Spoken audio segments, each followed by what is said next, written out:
किसान अकेडमी के online platform के ऊपर ਤੁਹਾਡਾ ਸਵਾਗਤ ਹੈ। ਅੱਜ ਅਸੀਂ ਲਰਨਿੰਗ ਤੇ ਟੀਚਿੰਗ ਮਤਲਬ ਕਿ ਸਿੱਖਣ ਤੇ ਅਧਿਆਪਨ ਦੇ ਨਾਲ ਰਿਲੇਟਡ ਕੁਝ ਐਮਸੀਕਿਊ ਡਿਸਕਸ ਕਰਨ ਜਾ ਰਹੇ ਹਾਂ। ਇਹ ਟੌਪਿਕ ਡਾਇਰੈਕਟਲੀ ਐਡ ਹੈ ਤੁਹਾਡੇ ਐਨਟੀਟੀ ਦੇ ਵਿੱਚ, ਤਾਂ ਇਸ ਕਰਕੇ ਐਨਟੀਟੀ ਵਾਲਿਆਂ ਲਈ ਬਹੁਤ ਜ਼ਿਆਦਾ ਇੰਪੋਰਟੈਂਟ ਕਲਾਸ ਆ। ਬਟ ਨਾਲ ਦੀ ਨਾਲ ਹੀ ਆਂਗਨਵਾੜੀ ਸੁਪਰਵਾਈਜ਼ਰ ਦੇ ਵਿੱਚ ਵੀ ਬੇਸ਼ੱਕ ਇਹ ਡਾਇਰੈਕਟ ਟੌਪਿਕ ਨਹੀਂ ਦਿੱਤਾ ਗਿਆ, ਬਟ ਕਈ ਵਾਰ ਇਹਨਾਂ ਦੇ ਨਾਲ ਰਿਲੇਟਡ क्वेश्चन पूछ ले जाते हैं ना, क्योंकि जिथे भी सीसीडी होंगी उत्थे इन्हां दे विचों अक्सर क्वेश्चन पूछे जाते हैं। तो इस करके आंगनवाड़ी सुपरवाइजर वाले बच्चे भी इस वीडियो नूं जरूर देखन। बट एनटीटी दे लिए ये मेनली बहुत ज्यादा इंपॉर्टेंट क्लास आ। जो भी बच्चे कोर्स लेना चाहते हैं तो अपने एनटीटी का DE ते F पार्ट कंप्लीट का कोर्स चल रहा है अब किसान अकेडमी दी ऐप दे उपर। नाल ही आंगनवाड़ी सुपरवाइजर का आंगनवाड़ी सुपरवाइजर के कंप्लीट सिलेबस सत्तों के सत्तों पार्ट का ते सिर्फ 7th part child care and development का अलग कोर्स भी प्रोवाइड किया जा रहा। जो भी बच्चे इंटरस्टेड ने कोर्स लेना चाहते हैं तो कोर्स नूं परचेज कर सकते हैं। तो असीं स्टार्ट करते हैं जी अज की क्लास। कोर्स परचेज करने के लिए तुसीं डिस्क्रिप्शन बॉक्स जो नंबर दिता होया उहदे उपर कॉल कर सकते हो, मैसेज कर सकते हो ते डायरैक्ट कोर्स बारे जो भी इनफॉर्मेशन लेना चाहते हो लैके कोर्स नूं परचेज कर सकते हो। तो आपां स्टार्ट करते हैं जी अपने अज दे MCQ। फर्स्ट क्वेश्चन अपने कोल अकॉर्डिंग टू NCF 2005। NCF 2005 सब तो पहला तो NCF की है, नैशनल करिकुलम फ्रेमवर्क।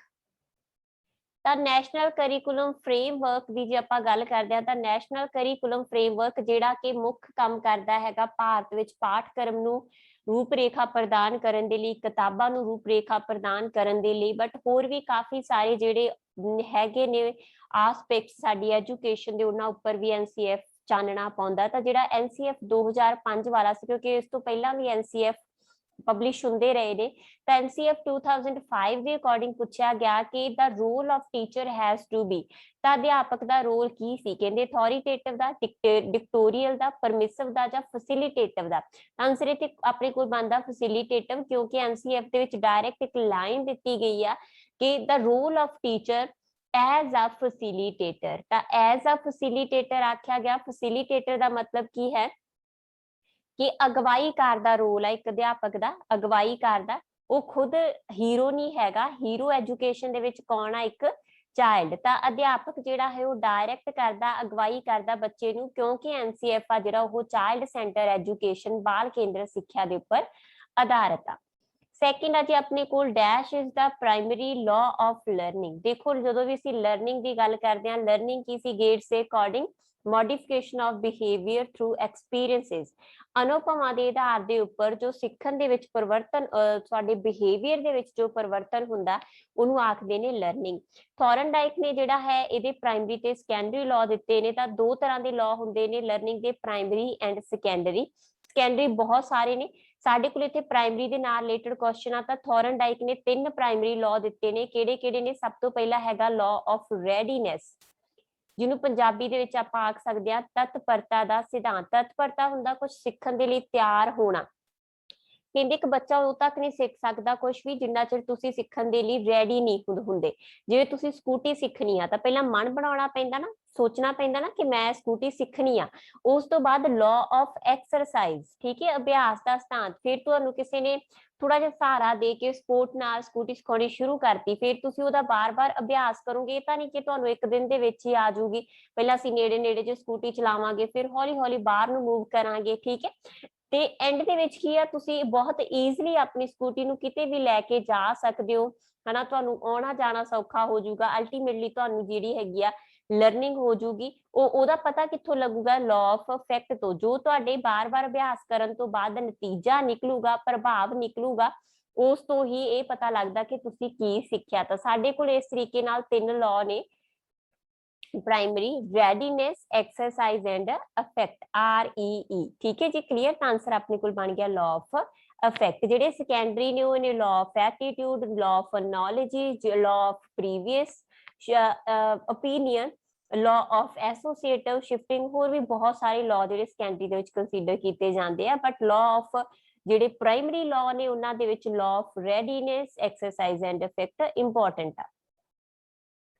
देन आ जी अपने कोल third question, which of following is the central to learning. सिखण दा जिहड़ा केंद्र बिंदु आ की है, तो सिखण दा केंद्र ही बेटा सब तो पहला की हुंदा मीनिंग मेकिंग। ठीक है, जो तुसी कोई भी चीज सीखते हो तो ओदा कोई एक मीनिंग आ, कोई अर्थ आ, उस मीनिंग नू समझना ही की हुंदा लर्निंग। ठीक है, कंडीशनिंग दे राही तुसी सीखते हो, इहदे उपर कौन जोर दिंदे ने, जिन्ने भी बिहेवियर वादी ने, बिहेवियरिस्टिक ने, जिवें कि स्किनर हो गया, वैटसन हो गया, है ना, ਜਾਂ ਆਪਾਂ ਕਹੀਏ ਪੈਵਲਵ ਹੋ ਗਿਆ, ਇਹ ਸਾਰੇ ਹੀ ਕੌਣ ਸੀਗੇ ਕੰਡੀਸ਼ਨਿੰਗ ਦੇ ਉੱਪਰ ਜ਼ੋਰ ਦੇਣ ਵਾਲੇ। ਇਮੀਟੇਸ਼ਨ ਦੀ ਗੱਲ ਕਰਦਾ ਹੈਗਾ ਕਿ ਅਸੀਂ ਆਬਜ਼ਰਵ ਕਰਦੇ ਆਂ, ਫਿਰ ਇਮੀਟੇਟ ਕਰਦੇ ਆਂ, ਫਿਰ ਕਿਸੇ ਵਰਗਾ ਬਿਹੇਵੀਅਰ ਕਰਦੇ ਆਂ।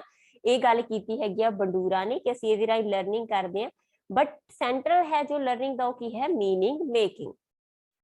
ਨੈਕਸਟ ਆਪਣੇ ਕੋਲ dynamic approach to teaching meaning. ये मैं ना टेस्ट ਦੇ ਵਿੱਚ ਵੀ ਬੇਟਾ ਤੁਹਾਨੂੰ क्वेश्चन ਪਾਇਆ ਸੀ ਨਾ, dynamic approach to teaching meaning. ਇਹ ਕਾਫੀ ਬੱਚਿਆਂ ਦੀ ਕੁਐਰੀ ਆ ਰਹੀ ਸੀਗੀ ਜਦੋਂ क्वेश्चन ਪਾਏ ਜਾਂਦੇ ਆ ਨਾ ਤੁਹਾਨੂੰ ਆਨਲਾਈਨ, ਤਾਂ ਕਈ ਵਾਰ क्वेश्चन ਜਿਹੜਾ ਆਨਸਰ ਜਿਹੜਾ ਹੈ ਉਹ ਫੀਡ ਗਲਤ ਹੋ ਜਾਂਦਾ, ਤਾਂ ਉਸੇ ਤਰੀਕੇ ਨਾਲ ਇਹ क्वेश्चन ਦਾ ਆਨਸਰ ਸ਼ਾਇਦ ਵਿੱਚ ਫੀਡ ਬੀ ਹੋਇਆ ਸੀ, ਹਨਾ।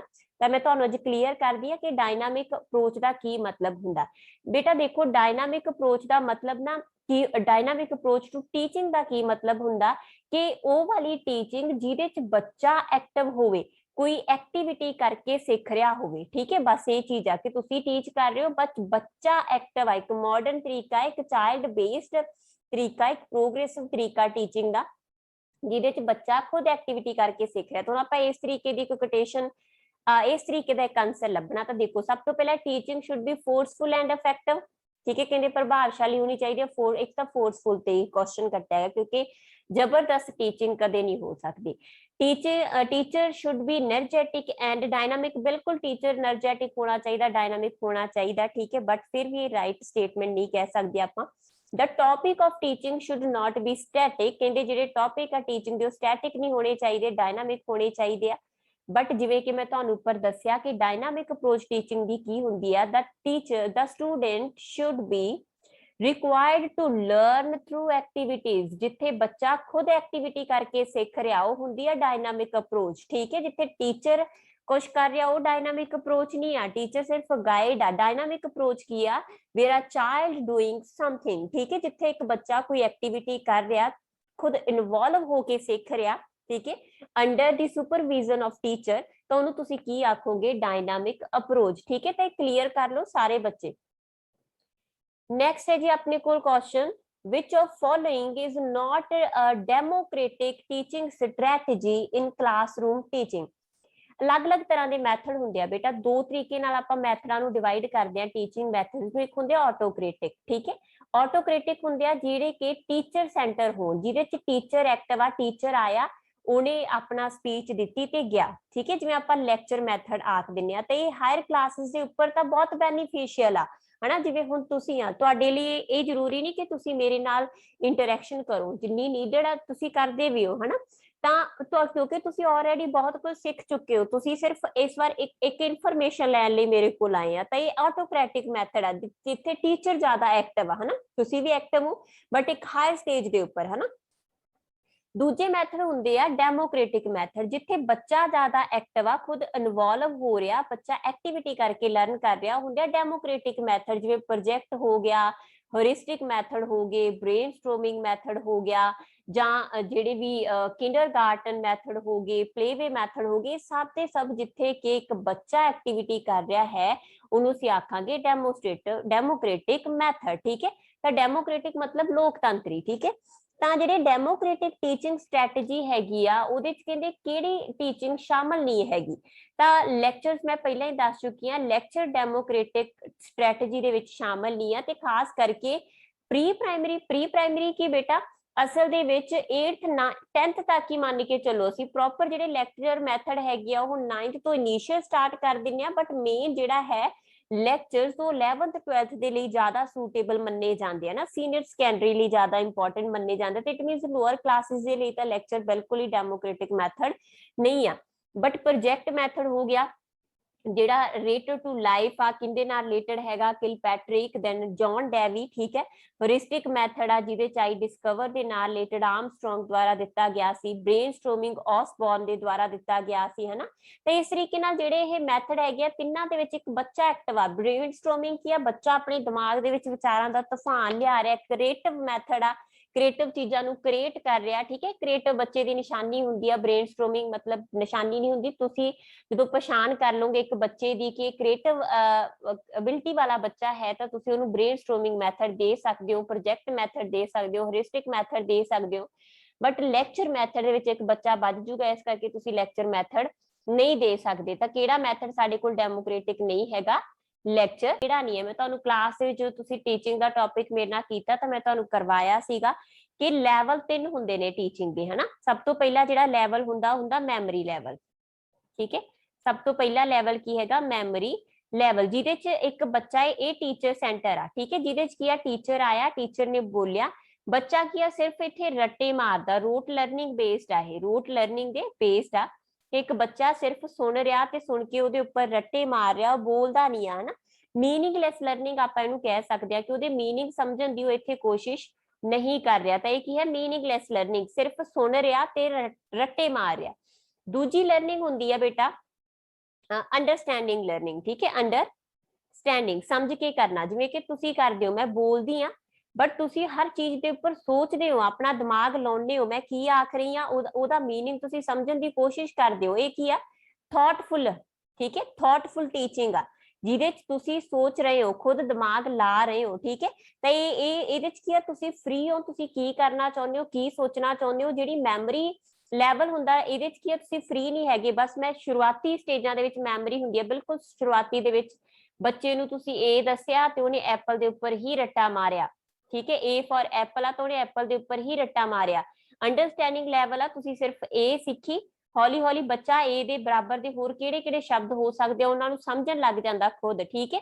ਤੇ ਲਾਸਟ ਜਿਹੜਾ ਇੱਕ ਲੈਵਲ ਹੁੰਦਾ ਉਹ ਹੁੰਦਾ ਰਿਫਲੈਕਟਿਵ, ਜਿੱਥੇ ਹੁਣ ਅਸੀਂ ਸਾਰੇ ਆ, ਠੀਕ ਹੈ। ਰਿਫਲੈਕਟਿਵ ਅਪਰ ਥਾਟੇਬਲ ਲੈਵਲ ਆ ਇਹ, ਅਪਰ ਥਾਟ, ਠੀਕ ਹੈ। ਤੁਸੀਂ ਬਿਨਾ ਮੇਰੀ ਗਾਈਡੈਂਸ ਦੇ ਵੀ ਬਹੁਤ ਅੱਛਾ ਖੁਦ ਦਿਮਾਗ ਲਾ ਸਕਦੇ ਹੋ। ਮੈਂ ਤੁਹਾਨੂੰ ਕੋਈ ਵੀ ਟੌਪਿਕ ਦਵਾਂ, ਮੈਂ ਆਖਾਂ ਚਾਈਲਡ ਡਿਵੈਲਪਮੈਂਟ, ਤਾਂ ਤੁਸੀਂ ਮੇਰੇ ਦੱਸੇ ਦੇ ਬਿਨਾ ਵੀ ਤੁਹਾਡੇ ਦਿਮਾਗ ਦੇ ਵਿੱਚ ਕੁਝ ਥਾਟ ਨੇ, ਤੁਸੀਂ ਖੁਦ ਉਹਦੇ ਉੱਪਰ ਥਿੰਕ ਕਰ ਸਕਦੇ ਹੋ, ਐਨਾਲਿਸਿਸ ਕਰ ਸਕਦੇ ਹੋ, ਥਿੰਸੀਸਿਸ ਕਰ ਸਕਦੇ ਹੋ, ਹਨਾ। ਤੁਸੀਂ ਪੂਰੀ ਤਰ੍ਹਾਂ ਫ੍ਰੀ ਹੋ, ਡਾਇਵਰਜੈਂਟ ਥਿੰਕਿੰਗ ਲਾ ਸਕਦੇ ਹੋ, ਤੁਸੀਂ ਕ੍ਰੀਏਟਿਵ ਸਿਰਜਣਾ ਕਰ ਸਕਦੇ ਹੋ। ਇਹ ਸਾਰੀ ਰਿਫਲੈਕਟਿਵ ਟੀਚਿੰਗ ਹੁੰਦੀ ਹੈ। ਤੇ ਲਾਸਟ ਜਿਹੜੀ ਸਟੇਜ ਹੈ ਇਹ ਮੰਨੀ ਜਾਂਦੀ ਹੈ। ਤੇ ਸਾਡੇ ਕੋਲ 3 ਸਟੇਜਾਂ ਹੁੰਦੀਆਂ ਨੇ ਟੀਚਿੰਗ ਦੀਆਂ, ਕਿਹੜੀਆਂ ਕਿਹੜੀਆਂ, memory, understanding and reflective, MUR, ਠੀਕ ਹੈ। MUR ਤੋਂ ਇਹਨੂੰ ਯਾਦ ਕਰ ਲਓ, ਬਟ ਡਿਸਕ੍ਰਿਪਟਿਵ ਸਾਡੇ ਕੋਲ ਨਹੀਂ ਹੁੰਦੀ, ਠੀਕ ਹੈ ਜੀ। ਦੈਨ ਆ ਗਿਆ 7th question, child learn from his own mistakes, this statement is based on which learning theory? ਤਾਂ ਤੁਸੀਂ ਲਰਨਿੰਗ ਦੀਆਂ ਸਾਰੀਆਂ ਥਿਊਰੀਆਂ ਮੇਰੇ ਨਾਲ ਕਰ ਚੁੱਕੇ ਹੋ ਜੋ ਤੁਹਾਡੇ ਲਈ ਇੰਪੋਰਟੈਂਟ ਸੀ। ਤਾਂ child learn from their mistakes, ਆਪਣੀਆਂ ਹੀ ਗਲਤੀਆਂ ਤੋਂ ਬੱਚਾ ਸਿੱਖਦਾ। ਬਾਰ-ਬਾਰ ਗਲਤੀਆਂ ਕਰਦਾ, ਇੱਕ ਗਲਤੀ ਕੀਤੀ, ਦੋ ਗਲਤੀ ਕੀਤੀ, ਇੱਕ ਗਲਤੀ ਕੀਤੀ, ਉਸ ਗਲਤੀ ਨੂੰ ਦੁਬਾਰਾ ਪਤਾ ਲੱਗ ਗਿਆ ਕਿ ਇਸ ਤਰੀਕੇ ਨਾਲ ਕੰਮ ਨਹੀਂ ਹੋਣਾ, ਇਹਨੂੰ ਛੱਡਤਾ, ਠੀਕ ਹੈ। ਇਸ ਗਲਤੀ ਤੋਂ ਸਿੱਖਿਆ, ਇਹਨੂੰ ਕੱਢਤਾ, ਹਨਾ। ਫਿਰ ਦੂਜਾ ਕੰਮ, ਦੂਜੀ ਐਫਰਟ ਲਾ ਕੇ ਵੇਖੀ, ਇਹਦੇ ਤੋਂ ਪਤਾ ਲੱਗਾ ਕੰਮ ਨਹੀਂ ਹੋਣਾ, ਇਹ ਵੀ ਛੱਡਤਾ, ਠੀਕ ਹੈ। ਤਾਂ ਇਸ ਤਰੀਕੇ ਨਾਲ ਆਪਣੀ ਜਿਹੜੀ ਪਿਛਲੀ ਗਲਤੀ ਉਹਦੇ ਤੋਂ ਸਿੱਖਦਾ, ਉਹਨੂੰ ਹਰ ਵਾਰੀ ਜਿਹੜਾ ਹੈ ਪਿਛਲੀ ਜੋ ਐਫਰਟ ਕੀਤੀ ਸੀ ਉਹਨੂੰ ਲਿਮੀਨੇਟ ਕਰਦਾ ਜਾਂਦਾ, ਤਾਂ ਆਪਣੀਆਂ ਹੀ ਗਲਤੀਆਂ ਤੋਂ ਸਿੱਖ ਰਿਹਾ। ਤੇ ਇਹ ਗੱਲ ਕਿਹਦੇ ਨਾਲ ਰਿਲੇਟ ਕਰਦੀ ਹੈਗੀ ਹੈ, ਟ੍ਰਾਇਲ ਐਂਡ ਐਰਰ ਥਿਊਰੀ, ਜਤਨ ਤੇ ਭੁੱਲ ਦਾ ਸਿਧਾਂਤ, ਜਿਹੜਾ ਕਿ ਕਿਹਨੇ ਦਿੱਤਾ, ਥੋਰਨਡਾਈਕ ਨੇ, ਠੀਕ ਹੈ ਜੀ, ਥੋਰਨਡਾਈਕ ਨੇ। ਇਸ ਤੋਂ ਬਿਨਾ ਬਾਕੀ ਥਿਊਰੀਆਂ ਦੀ ਗੱਲ ਕਰੀਏ ਤਾਂ ਇੰਸਟਰੂਮੈਂਟ ਕੰਡੀਸ਼ਨਿੰਗ ਥਿਊਰੀ, ਜਿਹੜੀ ਇੰਸਟਰੂਮੈਂਟ ਕੰਡੀਸ਼ਨਿੰਗ ਥਿਊਰੀ ਹੈ, ਜਿਹਨੂੰ ਆਪਾਂ ਰੀਇਨਫੋਰਸਮੈਂਟ ਥਿਊਰੀ ਵੀ ਆਖ ਦਿੰਦੇ ਆ, ਕਿਹਨਾਂ ਨੇ ਦਿੱਤੀ ਸੀ ਜੀ, ਇਹ ਸਕਿਨਰ ਨੇ, ਠੀਕ ਹੈ, ਸਕਿਨਰ ਨੇ ਦਿੱਤੀ। ਇਨਸਾਈਟ ਥਿਊਰੀ, ਜਿਹੜੀ ਕਿ ਬਿਹੇਵੀਅਰਿਸਟਿਕ ਦੇ ਉਲਟਾ ਗੈਸਟਾਲਟ ਸਕੂਲ ਦੇ ਨਾਲ ਡੀਲ ਕਰਦੀ ਹੈ, ਸਭ ਕੁਝ ਤੁਹਾਡਾ ਹੋ ਚੁੱਕਾ ਹੈ ਨਾ। ਜਿਹੜੀਆਂ ਇਹ 3 ਪਰਸਨ ਨੇ, ਇਹ ਕਿਹਦੇ ਨਾਲ ਡੀਲ ਕਰਦੇ ਹੈਗੇ ਆ, ਬਿਹੇਵੀਅਰਿਸਟਿਕ ਨਾਲ। ਇਨਸਾਈਟ ਕਿਹਦੇ ਨਾਲ ਡੀਲ ਕਰਦਾ ਹੈਗਾ, ਗੈਸਟਾਲਟ ਸਕੂਲ ਦੇ ਨਾਲ, ਸੰਪੂਰਨਤਾ ਦੇ ਉੱਪਰ ਜ਼ੋਰ ਦਿੰਦਾ, ਠੀਕ ਹੈ। ਤਾਂ ਗੈਸਟਾਲਟ ਸਕੂਲ, ਇਨਸਾਈਟ ਥਿਊਰੀ ਕਿਹਨੇ ਦਿੱਤੀ ਹੈਗੀ ਆ, ਕੋਲਰ ਨੇ, ਠੀਕ ਹੈ, ਜਿਹਨੇ ਕਿ ਐਕਸਪੈਰੀਮੈਂਟ ਵੀ ਕਿਹਦੇ ਉੱਪਰ ਕੀਤਾ ਸੀ, ਚੰਪੈਂਜੀ ਦੇ ਉੱਪਰ। ਟ੍ਰਾਇਲ ਐਂਡ ਐਰਰ ਦੀ ਗੱਲ ਕਰਦੇ ਆ, ਮੈਂ ਆਲਰੇਡੀ ਦੱਸ ਚੁੱਕੀ ਆ, ਥੋਰਨਡਾਈਕ ਨੇ ਇਹ ਥਿਊਰੀ ਦਿੱਤੀ ਹੈ। ਕਲਾਸੀਕਲ ਕੰਡੀਸ਼ਨਿੰਗ ਦੀ ਗੱਲ ਕਰਦੇ ਆ, ਡੌਗ ਦੇ ਉੱਪਰ ਐਕਸਪੈਰੀਮੈਂਟ ਕੀਤਾ ਪੈਵਲਵ ਨੇ ਇਹ थ्योरी दिती। ठीक है जी। नैक्सट है जी अपने कोल what should be the role of teacher in meeting the individual differences। एक बच्चे सानू ये पता कि जिन्ने भी असी ह्यूमन बीइंग आ सारे एक दूजे तो भिन्न आ। ठीक है, दो तरह के डिफरेंस हुंदे आ बेटा, एक हुंदे आ इंटर इंटर ठीक है, इंटर का मतलब हुंदा एक मैं एक तुसी, असी दोनों आपसे विच बिल्कुल मेल नहीं खा रहे। इंटर आ हुंदा मैं कल्ली आ। ठीक है, मेरे अंदर बड़ियां जिहड़ियां क्वालिटीज ने, एक मान लो मैं सब्जेक्ट्स की गल ही करा, मैथ आ, साइंस, सोशल स्टडी आ, साइकोलॉजी आ। ठीक है, मैं साइकोलॉजी च बहुत अच्छी हाँ, सोशल स्टडी च अच्छी हाँ, मैथ मेरा बेचारा मेल ही नहीं खाता इन्हां नाल। ते ये भी जरूरी नहीं कि मेरा जिहड़ा मैथ जिन्ना मैनूं आउंदा उन्नी मैनूं सोशल स्टडी आउंदी होवे उन्नी, ये तां श्योरिटी नहीं ना हैगी कि मैनूं 80% ही साइकोलॉजी आउंदी है 80% ही नो। ठीक है, हर एक चीज का एक लैवल है। इनफैक्ट मेरे अंदर इंटरा का की मतलब आ कि एक परसन दियां जो डिफरेंट अंदरलियां क्वालिटीज ने वो भी आप तो एक दूजे नाल ही बराबर नहीं हैगियां। ठीक है, तो फिर असीं दो ह्यूमन बीइंग तां किवें बराबर हो सकदे आ। तां जिहड़े इंटर हुंदे ने इत्थे साडे कोल इंटर इंडिविजुअल डिफरेंसिस की गल हुई है एक तरीके दे नाल। तां जिहड़े इंडिविजुअल डिफरेंसिस ने एक बच्चे दे व्यक्तिगत भिन्नतावां ने, कोई भी एक क्लास में 34 बच्चे आ, 34 ਦੇ 34 ਬੱਚੇ ਇੱਕ ਦੂਜੇ ਨਾਲ ਮੇਲ ਨਹੀਂ ਖਾ ਰਹੇ, ਤਾਂ ਤੁਸੀਂ ਐਜ਼ ਅ ਟੀਚਰ ਫਿਰ ਕੀ ਕਰੋਗੇ। ਠੀਕ ਹੈ, try to know the abilities interest and aptitude of the individual, very ਹੈ ਨਾ ਇੰਪੋਰਟੈਂਟ ਕਿ ਤੁਸੀਂ, ਕਿਉਂਕਿ ਅਸੀਂ ਹਰ ਬੱਚੇ ਨੂੰ ਧਿਆਨ ਚ ਰੱਖ ਕੇ ਪੜਾਉਣਾ। ਇਹ ਤਾਂ ਨਹੀਂ ਹੈਗਾ ਕਿ ਇੱਕ ਬੱਚਾ ਤੁਹਾਡੇ ਕੋਲ ਗਿਫਟਡ ਆ ਤੇ ਇੱਕ ਬੱਚਾ ਤੁਹਾਡੇ ਕੋਲ ਹੈਗਾ ਵਿਚਾਰਾ ਉਹ ਲੋ मतलब एवरेज बच्चा। ठीक है, मतलब स्लो लर्नर आ, तो उस केस ਦੇ ਵਿੱਚ ਤੁਸੀਂ ਇੱਕ ਹੀ ਤਰੀਕਾ ਤਾਂ ਇਹਨਾਂ ਦੋਨਾਂ ਦੇ ਉੱਪਰ ਇੰਪਲੀਮੈਂਟ ਨਹੀਂ ਕਰ ਸਕਦੇ, ਕਿਉਂਕਿ ਬਹੁਤ ਫਾਸਟ ਸਿੱਖੂਗਾ, ਇਹ ਬਹੁਤ ਸਲੋ ਸਿੱਖੂਗਾ। ਬਟ ਐਜੂਕੇਸ਼ਨ ਸਾਡੀ ਕਿਹੜੀ ਹੈਗੀ, ਇਨਕਲੂਸਿਵ ਐਜੂਕੇਸ਼ਨ। ਤੁਸੀਂ ਕੋਈ ਕਲਾਸ ਦੇ ਵਿੱਚ ਪੜਾਉਣੇ ਆ ਤਾਂ ਫਿਰ ਤੁਸੀਂ ਇਹਦੀਆਂ ਅਬਿਲਿਟੀਜ਼ ਵੀ ਜਾਣੋਗੇ, ਇਹਦੀਆਂ ਅਬਿਲਿਟੀਜ਼ ਵੀ ਜਾਣੋਗੇ, ਇਸ ਬੱਚੇ ਦੇ ਇੰਟਰਸਟ ਵੀ ਜਾਣੋਗੇ, ਇਹਦੇ ਕੀ ਇੰਟਰਸਟ ਆ ਉਹ ਵੀ ਜਾਣੋਗੇ, ਇਹਦਾ ਕਿਸ ਤਰੀਕੇ ਦਾ ਰਵੱਈਆ, ਇਹਦਾ ਕਿਸ ਤਰੀਕੇ ਦਾ ਰਵੱਈਆ, ਇਹਨਾਂ ਸਾਰੀਆਂ ਚੀਜ਼ਾਂ ਨੂੰ ਜਾਣਨ ਦੀ ਕੋਸ਼ਿਸ਼ ਕਰੋਗੇ ਤਾਂ ਹੀ ਤੁਸੀਂ ਇੰਡੀਵਿਜੂਅਲ ਡਿਫਰੈਂਸਿਸ ਦੇ ਅਕੋਰਡਿੰਗ ਇੱਕ ਬੱਚੇ ਨੂੰ ਟੀਚ कर सकोगे। Try to adjust the curriculum as per the need of individual, है ना, ये भी बहुत इंपॉर्टेंट है। ਤੁਹਾਡਾ ਜਿਹੜਾ ਕਰਿਕੂਲਮ ਆ ਉਹ ਉੱਪਰੋਂ ਆਇਆ ਹੋਇਆ ਤੇ ਉਹ ਕਰਿਕੂਲਮ ਨੂੰ ਤੁਸੀਂ ਹਰ ਬੱਚੇ ਦੀ ਨੀਡ ਦੇ ਅਕੋਰਡਿੰਗ ਐਡਜਸਟ ਕਰੋਗੇ। ਇਸ ਕਰਕੇ ਸਾਡਾ ਆਨਸਰ ਕੀ ਬਣਦਾ ਹੈਗਾ, both A and B। Next question अपने को, teacher should present information to the student clearly and interesting way, है ना। ਤਾਂ ਇੱਕ ਜਿਹੜਾ ਅਧਿਆਪਕ ਹੈਗਾ ਉਹ ਬੱਚੇ ਨੂੰ ਬਹੁਤ ਕਲੀਅਰ ਸਾਫ਼ ਸੁਥਰੇ ਸ਼ਬਦਾਂ ਦੇ ਵਿੱਚ ਤੇ ਬਹੁਤ ਹੀ ਦਿਲਚਸਪ ਤਰੀਕੇ ਦੇ ਨਾਲ ਇਨਫੋਰਮੇਸ਼ਨ ਦਊਗਾ, ਹੈ ਨਾ। And relate this new information to the things students. ਠੀਕ ਹੈ, ਤਾਂ ਦੇਖੋ ਜਿਹੜੀ ਇੱਕ ਨਵੀਂ ਇਨਫੋਰਮੇਸ਼ਨ ਆ, ਮੈਂ ਇਹ ਆਖਿਆ ਕਿ ਇੱਕ ਬੱਚੇ ਨੂੰ ਪਹਿਲਾਂ ਇਹ ਪਤਾ कोई भी इनफॉर्मेशन कि उन्हें पता कि मैं कोई एक्टिविटी है कि मैं इस चीज ਨੂੰ ਮੈਨੂੰ ਪਹਿਲਾਂ